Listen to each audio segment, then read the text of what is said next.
ఇక్కడ server name or address అంటే ఇది మనం ఇవ్వాలన్నమాట. పబ్లిక్ VPN అని ఉంది కదా,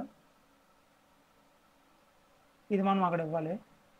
ఇక్కడ Ctrl+C Ctrl+V కూడా అండి, అదే కాపీ చేసి పేస్ట్ చేశాను. ఇక్కడ VPN టైప్ అని ఉంది కదా, ఇక్కడ SSTP అని ఉంది కదా, దాన్ని సెలెక్ట్ చేసుకోండి. ఇక్కడ యూజర్ నేమ్ పాస్వర్డ్ అనేది చూపిస్తున్నామండి. ఇక్కడ యూజర్ నేమ్ పాస్వర్డ్ అని ఇచ్చాడు కదా, ఇక్కడ VPN అని ఉంది, దాన్ని అయితే కాపీ చేసుకొని ఇక్కడ పేస్ట్ చేసండి. పాస్వర్డ్ కూడా అదే సేమ్, ఇక్కడ VPN ఇక్కడ VPN.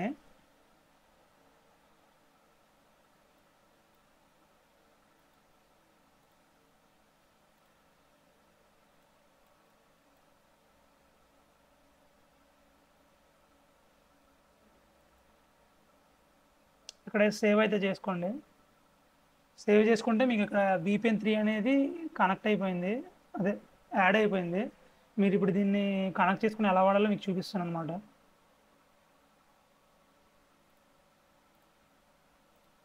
ముందుగా అయితే మీరు ఇక్కడ VPN అయితే యాడ్ చేసుకోండి. ఇక్కడ VPN 3 ఇప్పుడు నేను కనెక్ట్ చేశాను కదా, ఇక్కడ కనెక్ట్ చేసుకుంటున్నాను.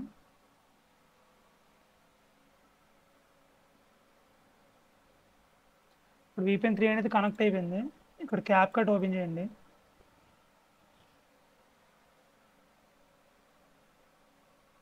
ఇప్పుడు స్టార్ట్ క్రియేటింగ్ అని కూడా ఉంది. ఇక్కడ మీరు ఏం కావాలనేది ఇప్పుడు ఎఫెక్ట్స్ మీకు అన్నీ లోడ్ అవుతాయి. అంటే నెట్వర్క్ ఎర్రర్ అని వస్తుంది కదా, నెట్వర్క్ ఎర్రర్ రాకుండా మనం ఈ VPNs అనేవి యూజ్ చేస్తున్నాం.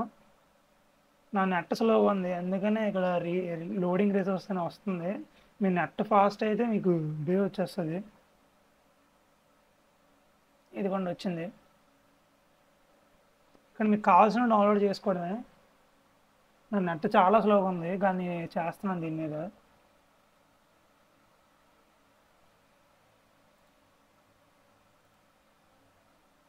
చూడండి నాకు చాలా స్లోగా ఉంది నెట్.